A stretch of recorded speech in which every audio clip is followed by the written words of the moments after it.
Graças a Deus que nos dá a vitória por meio do nosso Senhor Jesus Cristo. Depressão, o mal do século. Você tem sofrido essa enfermidade ou conhece alguém que está vivendo esse drama? No programa de hoje buscaremos na palavra do Senhor conforto e orientação, a fim de que vençamos este mal, a doença, a depressão.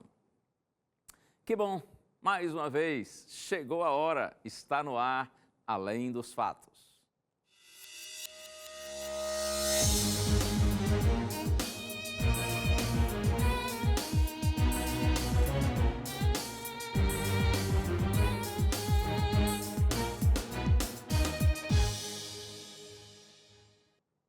E a gente sempre tem um presente especial para você.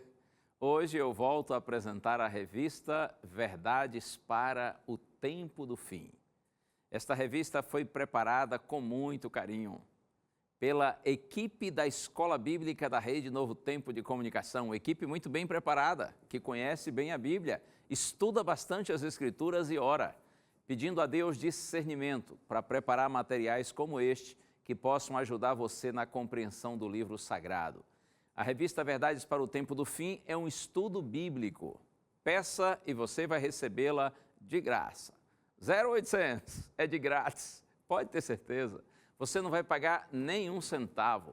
É só entrar no blog do nosso programa, preencher um pequeno cadastro e a revista vai chegar na sua casa. Ou então você pede pelo telefone, o nosso DDD é 12 21 27 31 21. Ligue sempre em dia útil e horário comercial.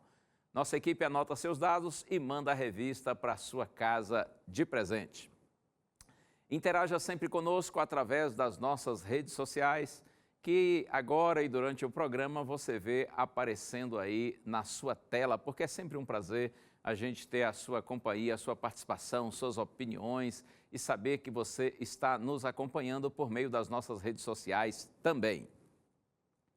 Nós temos abraços para compartilhar e eu vou agora para o Johnny Pereira e sua família, que são de Juazeiro, na Bahia. Também a Eva Eronita Martins, de Osório, no Rio Grande do Sul. E ainda Lindeusa Nogueira, de Manaus, no Amazonas.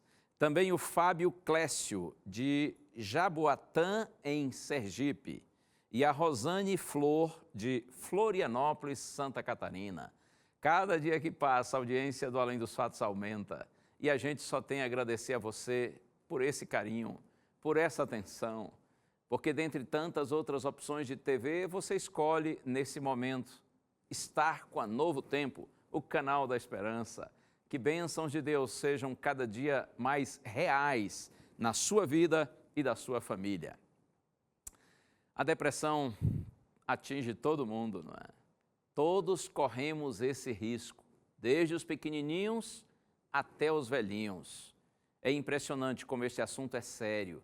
A gente precisa ter consciência dele, não só para nós próprios nos cuidarmos, mas para que nós cuidemos daqueles que estão ao nosso redor e precisam tanto da nossa ajuda. Um transtorno mental frequente, eleito a doença do ano em 2017 pela Organização Mundial da Saúde, que pode afetar pessoas de qualquer idade, classe social, crença e em qualquer etapa da vida. Segundo pesquisas da OMS, acredita-se que a depressão já fez 350 milhões de pessoas reféns desse transtorno, que é a principal causa de incapacidade no mundo.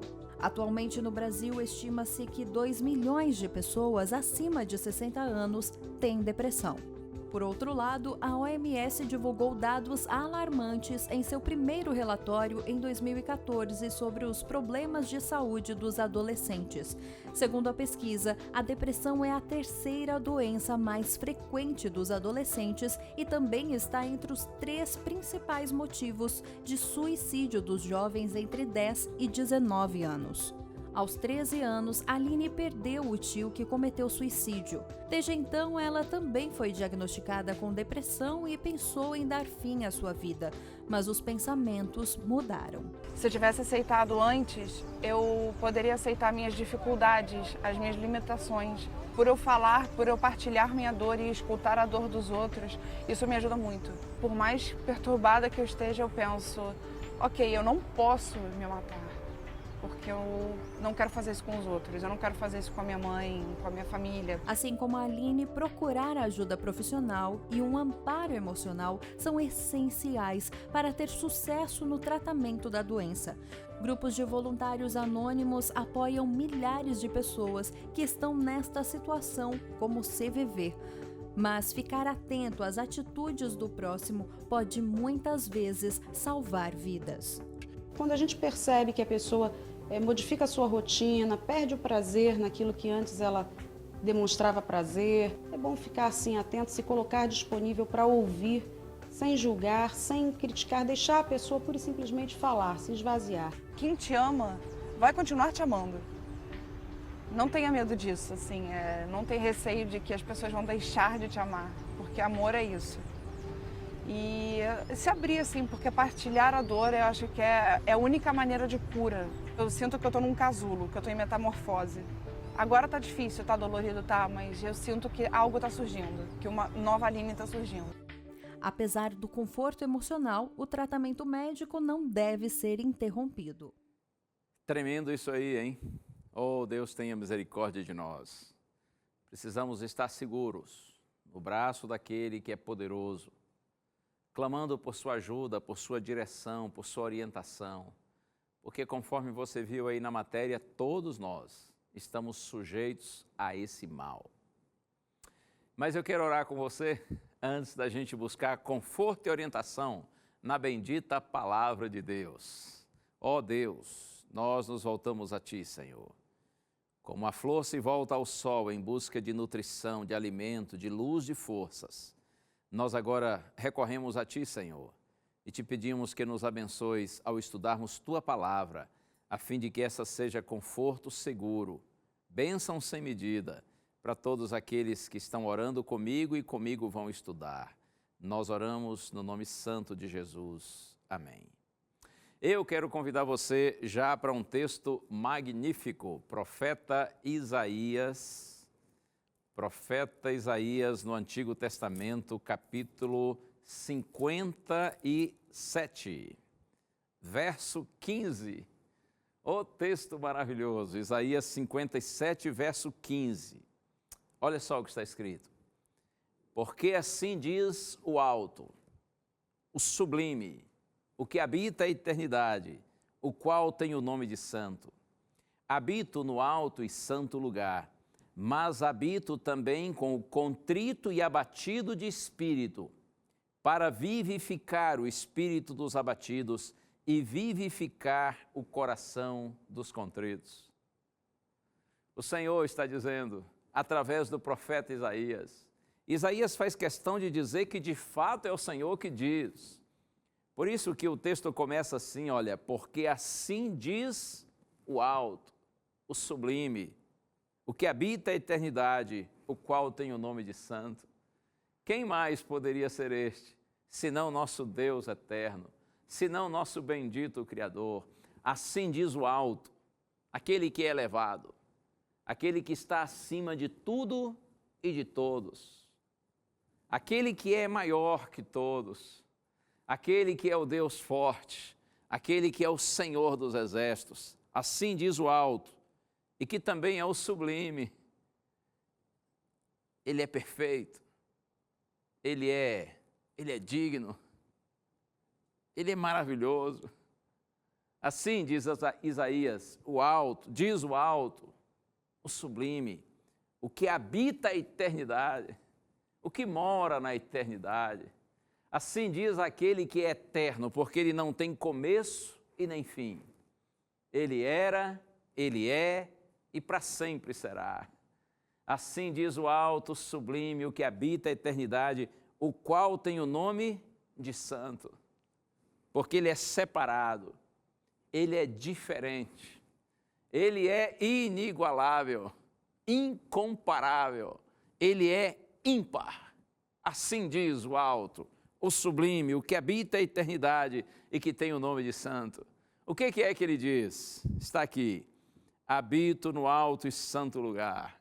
Deus está dizendo assim, olha, é verdade, eu de fato habito no alto e santo lugar. Eu de fato sou elevado, estou acima de tudo e de todos.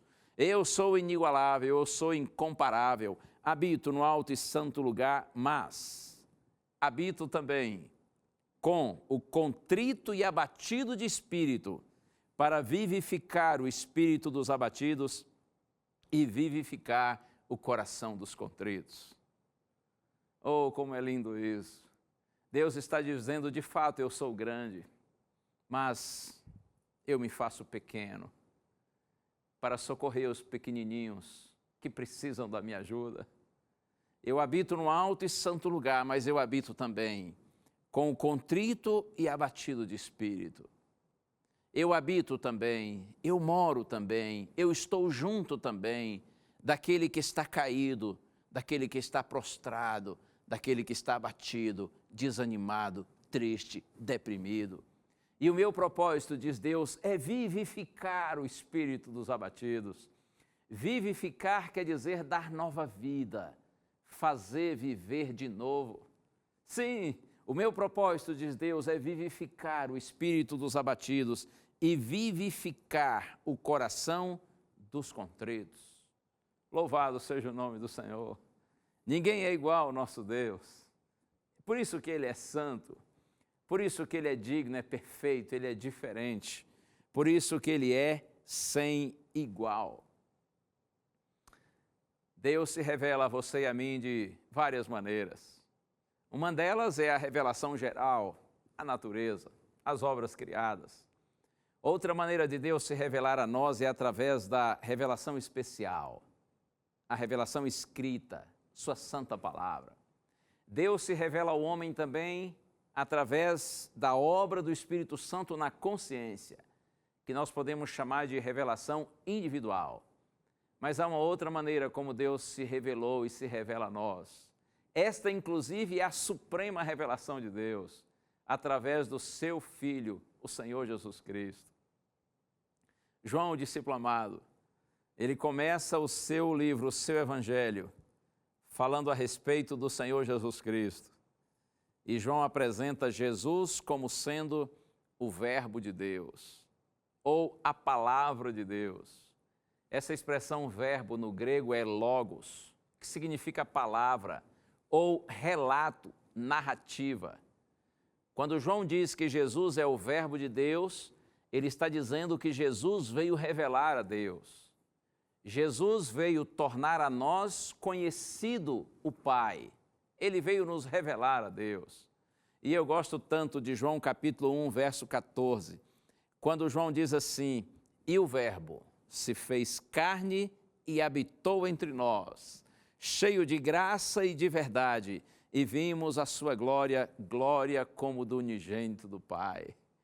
O Verbo se fez carne, ou seja, aquele que estava com Deus veio estar com os homens. Aquele que era Deus, verdadeiramente Deus, tornou-se homem, tornou-se carne, verdadeiramente carne. O Deus eterno tornou-se Emanuel, Deus conosco. O Verbo se fez carne e habitou entre nós, cheio de graça e de verdade, e vimos a sua glória, glória como do unigênito do Pai.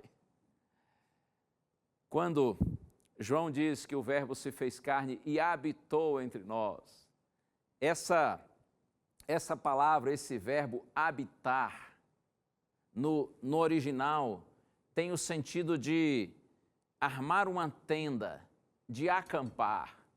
João está dizendo assim, o Senhor Jesus Cristo, Deus eterno, eterno Filho de Deus, Ele se fez homem e acampou entre nós. Ele armou entre nós a sua tenda, Ele veio morar conosco. Maravilhoso saber que o Verbo eterno que estava com o Pai tornou-se Emanuel, Deus conosco. O que era alto, sublime, e que habita a eternidade, ele então se abaixou para nos visitar. O rei se fez servo. Aquele que era rico se fez pobre, para enriquecer os pobrezinhos. Aquele que era grande se fez pequeno, para engrandecer os pequeninos. Aquele que era santo se fez pecador, para santificar os pecadores. O Filho de Deus se fez filho do homem, para que nós, filhos dos homens, voltemos a ser verdadeiramente filhos e filhas de Deus. Bendito seja o nome do Senhor. Ele é maravilhoso. E é impressionante quando a gente estuda a vida de Cristo nessa terra. A gente vê que, de fato, conforme está escrito, ele passou por todas as situações alegres e tristes, situações de realizações, de conquistas, mas também de frustrações, de dificuldades pelas quais nós, seres humanos, passamos. E eu estou agora pensando num dos momentos mais dramáticos da vida de Cristo, pouco antes dele ser preso, julgado, condenado e executado. Quando Jesus foi a um lugar de oração chamado Jardim do Getsêmani. Provável que você conheça esse momento da vida de Jesus. E eu vou aqui para Mateus capítulo 26. Se você tem a sua Bíblia aí e quiser acompanhar a leitura no próprio texto, Mateus capítulo 26, eu quero ler os versos de 36 a 38. Está escrito assim: Em seguida foi Jesus com eles a um lugar chamado Getsêmani e disse a seus discípulos: Assentai-vos aqui enquanto eu vou ali orar. E levando consigo a Pedro e aos 2 filhos de Zebedeu, começou a entristecer-se e a angustiar-se. Então lhes disse: A minha alma está profundamente triste até a morte. Ficai aqui e vigiai comigo. Jesus sabia que o momento do seu sacrifício estava chegando. O momento quando ele passaria pelo batismo de sangue. Jesus sabia que sua morte seria precedida de tortura. A Bíblia diz, conforme nós vimos aqui, que Jesus estava angustiado. Ele disse aos seus discípulos: A minha alma está profundamente triste até a morte. Por isso que Jesus compreende você. Quando você sente uma tristeza profunda, inclusive uma tristeza que permanece, uma tristeza que não passa, que pode inclusive ser uma depressão. Conforme nós vimos na matéria, depressão é uma doença como qualquer outra. Todos nós estamos sujeitos. Basta estar vivo para correr esse risco. O deprimido tende a negar e disfarçar o problema. Normalmente, aquele que está com depressão tem vergonha, não quer ser um peso para a sua família, não quer dar trabalho. Mesmo que ele mantenha o seu sorriso, por algum tempo, interiormente, sua alma está sendo corroída por uma angústia insuportável. Oh, meu amigo, minha amiga, você que me acompanha agora, nós temos que acabar com esse preconceito que existe em relação às pessoas com depressão, às pessoas depressivas. Nós precisamos parar de vê-los como pessoas fracas, pessoas incapazes, pessoas que estão com, permita-me a expressão, com frescura ou com falta de confiança em Deus. Nós precisamos nos livrar desse preconceito. Ninguém é pior por ter depressão, assim como ninguém é pior por ter câncer, por exemplo. A diferença é que a depressão é o câncer da alma, é o câncer das emoções. Mas acredite, claro que há solução sim. Existem alguns recursos que a gente deve buscar. Primeiro, eu lhes sugeriria, é importante a gente repensar nosso estilo de vida e procurar ter um estilo de vida mais saudável, uma alimentação mais saudável, procurar fazer exercícios físicos, por exemplo. Mas é claro, isso não significa que é a solução do problema.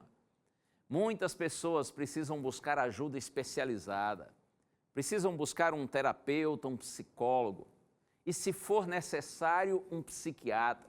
E se o psiquiatra lhe recomendar uma medicação, use a medicação. Não pare de tomar a medicação porque você está apenas fazendo terapia. Se você precisa de medicação, precisa tomar a medicação. Não deve parar por causa da terapia, não deve parar porque está fazendo exercício físico, não deve parar porque mudou sua alimentação. A gente precisa cuidar, não é, com esse preconceito que muitas vezes os próprios depressivos têm em relação aos psiquiatras e às medicações antidepressivas que muitas vezes precisam ser usadas. Mas eu acho interessante quando a Bíblia diz que Jesus falou para os seus discípulos: eu estou profundamente triste até a morte. E aí Jesus disse assim: ficai aqui e velai comigo, como se estivesse dizendo: eu preciso da ajuda de vocês nesse momento. Então eu digo para você, além de mudar seu estilo de vida, além de buscar uma terapia, um psicólogo, se necessário um psiquiatra e até mesmo a medicação, peça ajuda para as pessoas que estão ao seu redor. E você que está me assistindo agora e que conhece alguém que está com depressão, estenda a sua mão. Que pena que os discípulos de Cristo nessa hora falharam, quando Jesus mais precisava deles. E Jesus disse que precisava: ficai aqui e velai comigo. Ou a Bíblia diz que os discípulos estavam cansados e eles dormiram. Mesmo que você esteja cansado, se há alguém precisando de você ao seu lado, talvez dentro da sua casa, porque está depressiva, essa pessoa está depressiva, estenda a sua mão, ande a segunda milha. Quanta diferença faz quando ao lado de uma pessoa depressiva está um amigo. É como um anjo de Deus ao nosso lado. E é interessante que no Evangelho de Lucas, quando Lucas fala sobre esse momento de Jesus no Getsêmani, Jesus buscando conforto nos seus amigos, mas seus amigos dormiam, Lucas diz que o Pai, Deus, mandou um anjo, e o anjo desceu ao Getsêmani para consolar o Senhor Jesus Cristo. Pois eu quero dizer para você que está com depressão, se porventura os que estão mais próximos de você falharem, se eles não lhe estenderem a mão, busque a Deus de todo o coração, como Jesus fez, e creia, de alguma forma o Senhor vai intervir. Deus vai mandar um anjo para cuidar de você. Deus vai usar formas que você não imagina, talvez pessoas que você nunca pensou que nessa hora estariam no seu caminho para lhe abençoar, porque o Senhor é fiel, o Senhor é maravilhoso. Eu gosto de pensar que no momento de profunda tristeza, de depressão, de angústia, a atitude de Cristo foi orar. E a Bíblia diz que ele orou insistentemente, ele se jogou nos braços do Pai. E ele chegou a dizer: Pai, se for preciso, passe de mim esse cálice, sem que eu o beba, porém seja feita a tua vontade e não a minha. Oh, bendito Cristo! Que exemplo maravilhoso o Senhor Jesus Cristo dá para você e para mim. Eu quero, já indo para o final do nosso programa, eu quero compartilhar com você, agora na carta aos Hebreus, capítulo 4, versos 15 e 16. Hebreus, capítulo 4, versos 15 e 16. Olha o que está escrito: porque não temos sumo sacerdote que não possa compadecer-se das nossas fraquezas. Antes ele foi tentado em todas as coisas à nossa semelhança, mas sem pecado. Estas são as palavras de Hebreus 4, verso 15. O autor de Hebreus está dizendo que o nosso sumo sacerdote, nosso sacerdote superior, aquele que intercede por nós no santuário celestial, nosso Senhor Jesus Cristo, ele pode compadecer-se das nossas fraquezas, porque ele foi tentado em todas as coisas à nossa semelhança. O que está sendo dito aqui é que o Senhor nos compreende. O Senhor sabe quando nós passamos por tudo o que nós passamos, inclusive quando nós estamos profundamente tristes, quando nós estamos depressivos. Agora veja no verso 16: acheguemo-nos, portanto, confiadamente junto ao trono da graça, a fim de recebermos misericórdia e acharmos graça para socorro em ocasião oportuna. Como ele sofreu como nós sofremos, Ele compreende nossa dor. Ele sabe todas as dificuldades pelas quais nós passamos. Ele se compadece de nós. Então é dito, vamos, portanto, nos achegar, vamos nos aproximar confiadamente. Busque a Deus sem medo, sem receio nenhum. Aproximemo-nos, está escrito, confiadamente junto ao trono da graça, ao trono da misericórdia, porque este que é alto, este que é sublime, esse que habita a eternidade, que tem o nome de santo, o seu trono é o trono da graça, é o trono da misericórdia, é o trono do amor, é o trono do perdão. Oh, louvado seja o nome do Senhor. Acheguemo-nos, portanto, confiadamente junto ao trono da graça, a fim de recebermos misericórdia e acharmos graça para socorro em ocasião oportuna. Exatamente no momento quando você mais precisa de Deus, é que Deus está mais disponível para você. Exatamente quando talvez você esteja sorrindo por fora, mas chorando por dentro, é que este Deus maravilhoso que conhece o seu coração se aproxima de você e diz, filho, eu estou aqui. Você pode me ver com os olhos da fé, não tenha medo, eu estou aqui. Normalmente quando a pessoa está depressiva, o pensamento que ela tem em relação a Deus é de que Deus a abandonou. Deus a esqueceu, Deus não se importa com ela. Por favor, não creia nisso. Por conta da sua enfermidade, o seu cérebro está mentindo para você. Deus não se afasta dos seus filhinhos mais necessitados. Afinal de contas, Ele é um pai, e Ele é um pai de amor. Jesus é o bom pastor, não é?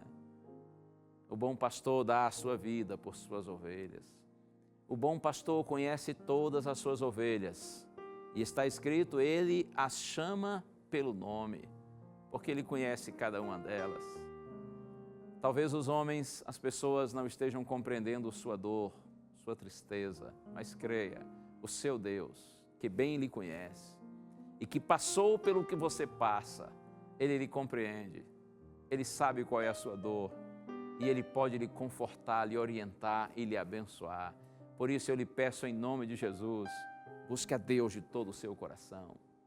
Busque esses outros recursos e essas outras alternativas que mencionei, mas acima de tudo, busque a Deus, porque no poder de Deus, na graça de Deus está a nossa força, está a nossa cura, está a nossa saúde. Vamos orar juntos. Pai querido, te peço por tua graça, Senhor, que tu alcances agora todos aqueles que estão profundamente tristes, todos aqueles que estão depressivos. Ó Deus, tu sabes quantos dos teus filhinhos passam por essa angústia, por esse sofrimento. Toma-os agora nos teus braços, Senhor, e como maravilhoso conselheiro e príncipe da paz que tu és, abençoa-os, Pai, ajuda-os, para que eles ergam a cabeça e em nome do Senhor vençam o mal com o bem e sejam curados. Eu te peço no nome de Jesus. Amém. Deus lhe abençoe, mantenha sempre com você o que está escrito, que a fé é a certeza de coisas que se esperam e a convicção de fatos que não se veem. Fique na paz, fique com Deus, um abraço, tchau.